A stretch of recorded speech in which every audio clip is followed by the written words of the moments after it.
Boa tarde, pessoal, meu nome é Jean, né? Seja bem-vindo aí a mais um vídeo. A gente vai estar falando aí a respeito de alguns gráficos, né, que o ArcGIS fornece para nós. E o primeiro desses gráficos aí que eu gostaria de estar falando com vocês é o gráfico de barras, tá certo? Sobre a questão dos gráficos, para que eu possa fazer, né, esses gráficos, no caso, eu preciso ter um banco de dados já previamente preparado no meu ArcGIS, ou no caso aqui eu tenho essas camadas, né? E nessas camadas aqui eu consegui então alguns dados, né? Alguns dados dessa camada eu consegui aí fazer meus gráficos, certo? Aqui eu gostaria de estar falando do gráfico de barra, né? O gráfico de barras é exatamente assim, né? A gente utiliza ele bastante como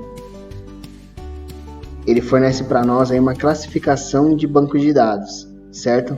Então, como eu posso ver aí, está escrito aqui embaixo formulações, mas aqui é porque não está extenso, né? Mas são vários tipos de formulações, né? E a quantidade que ele está dando aí, né? Que é o tamanho da barra, seria a quantidade dessas formulações que eu tenho nesse banco de dados aí que eu utilizei para poder fazer esse gráfico, tá? Então, para mim poder fazer esse gráfico de coluna ou gráfico de barra, certo? Então você pode estar utilizando aí o gráfico de barras quando você quer saber uma quantidade de informações baseado em uma classificação de dados aí, né, que você tenha, certo? Vou falar também um pouco do gráfico de linhas, né? Então, no gráfico de linhas, deixa eu abrir aqui. No gráfico de linhas já tem uma informação um pouquinho diferente, né? No caso do gráfico de linhas aí, as categorias utilizadas da grade de linhas, né? A categoria... Corta. Bom, vamos estar falando então também aí a respeito do gráfico de linhas, né?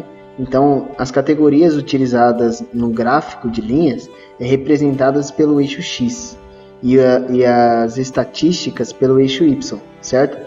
Então, no caso aqui nosso, a gente tem esse gráfico de linhas já feito, né? E aí eu consigo também adquirir informações de quantidade, né? No contexto aí, né? Eu consigo adquirir informações de quantidade, por exemplo, aqui, ó. Em 60, né? Ele dá uma informação para mim aqui, ó. A CTC é 60%, eu encontro aí 8 amostras que tem a CTC com esse mesmo valor de 60%, certo? Que é representado aí naquele mapa que a gente olhou ali atrás. Então em 60%, o valor de CTC é 60%, eu tenho quantidade de 8 amostras. E assim eu consigo ver aí no gráfico de linhas a quantidade de amostras e o valor dessas amostras também. Bom, a gente também tem aí no caso o gráfico de matriz, né, a matriz de gráficos de dispersão. No caso da matriz de gráfico de dispersão, que é esse gráfico que está aberto na tela, ele me fornece algumas informações interessantes. É quando você cria um grade, né, de vários, quando você cria uma grade de vários gráficos de dispersão, podendo utilizar até 5 variáveis numéricas. Aí, no caso, incluindo mesmo os indivíduos, incluindo os mesmos indivíduos, né, para cada combinação de valores. Então, no caso aqui, como a gente pode analisar, a gente vê uma linha cruzando no meio do gráfico, né? Essa linha, e a gente vê aí a distribuição dos pontos em volta, né? E a gente consegue ver essa distribuição dos pontos em relação a essa linha, certo? Então a gente tem, dizer assim, um certo padrão, né? E tem esses pontos aí que precisa, quanto mais perto, quanto mais junto eles estão, mais relacionados, né?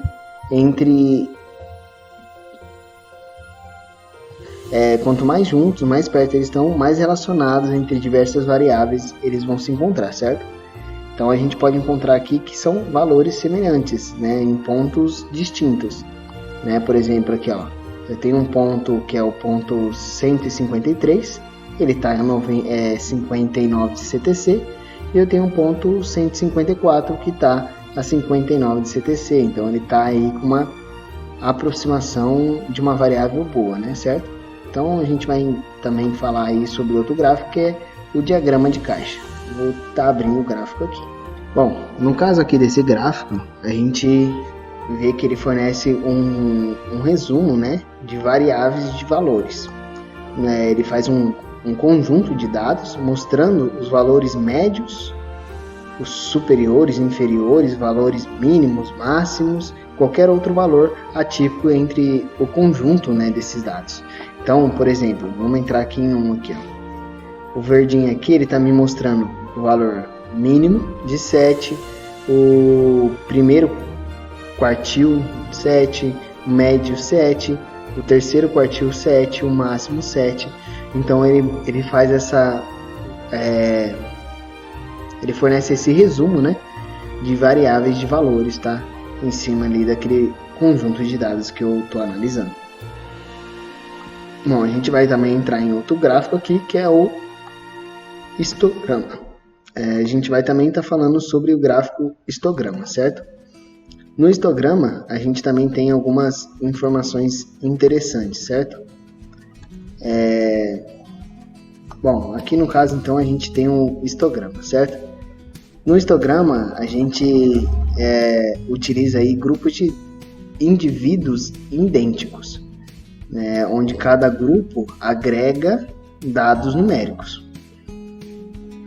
E como a gente pode analisar aqui, né, no histograma ele fornece algumas informações para nós também. Ele fornece aí a média, tá, desses dados, a mediana, o desvio padrão e a distância normal, certo? Então a gente tem aqui a distância normal, que é basicamente essa distribuição desses dados, né, como ele está distribuído, o desvio padrão, né, desses dados, no caso, a gente tem um desvio padrão, a média desses dados e a mediana desses dados, tá? Bom, também a gente tem outros gráficos aqui, como um gráfico tem um relógio. Vamos começar de novo. A gente tem outros gráficos aqui, como o gráfico que é o relógio de dados, certo? O relógio de dados ele tem uma peculiaridade um pouquinho diferente. Eu vou estar mostrando ele fora daqui, porque eu não tinha dados suficiente para fazer isso, certo? Então eu vou estar mostrando fora. Vamos lá. Bom, vamos lá. Bom, outro dado também que a gente consegue aqui, né? No caso, é o relógio de dados. O relógio de dados ele é um pouquinho diferente, né? A gente consegue algumas informações com ele aqui. Eu não tenho ele, né, feito, mas eu vou mostrar aí de uma maneira que a gente consiga obter informação dele também, né? Eu não tenho ele feito aqui. Mas no caso é simples. Eu posso entrar, né, no campo, na camada ao qual eu quero analisar, entrar em relógio de dados, entrar em propriedade do gráfico e aqui tem esse símbolozinho aqui, onde eu entrando ele vai abrir uma aba, uma página, né, que ele vai estar me fornecendo informações sobre esse gráfico, tá bom? Então a gente vai estar dando uma analisada nessa página, tá?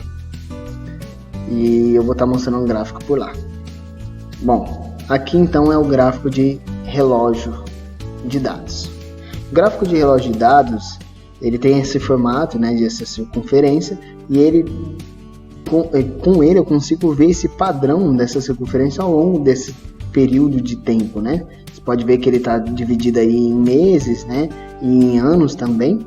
Então eu consigo ter um padrão das informações que eu estou analisando e conseguir aí responder perguntas como qual é a distorção temporal de um conjunto de dados em duas frequências diferentes, né? Meses e anos, certo? A gente vai estar então analisando também outro gráfico, que é o gráfico de aquecimento. Outro gráfico é o gráfico de aquecimento de matriz, tá? Aí no caso do gráfico de aquecimento de matriz, a gente tem um dado aqui, mas ele não tem muitas fontes de dados, né? Então a gente não vai conseguir analisar ele por completo. Mas ele fornece também informações ao longo de um tempo, né? Como a gente pode observar aqui, a gente consegue informações ao longo de um tempo, certo? E ele fornece essas informações em quadros coloridos, né? Onde o claro, né, significa mais fraco, de certa forma, né, o menor, e aonde vai aquecendo essa cor, né, ela vai ficando mais forte, lá mais pro vermelho, ela significa a cor aí maior, certo? E aí a gente tem um dado aqui que dá para a gente analisar melhor isso aí. Então ele mostra aqui as informações, certo? O aquecimento de matriz aqui, ele mostra conforme vai aquecendo ao longo de um período de tempo, tá bom? Essas informações. Então ele começa aqui, por exemplo, tá branco, né? Meio gelo, né? E aí ele vai aquecendo essa informação aí ao longo do período de tempo, ou se essa informação ela vai esfriando, ele também vai esfriando. O objetivo aí, ele acaba fornecendo um gráfico colorido como esse aqui, tá? Também existe outro gráfico que tem praticamente... Opa, vou ter que voltar aqui. Também existe outro gráfico que tem praticamente aí o mesmo comportamento, né?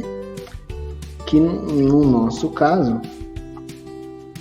Deixa eu abrir aqui. Outro gráfico que tem praticamente aí o mesmo comportamento, que no nosso caso é o calendário de gráfico de aquecimento, tá?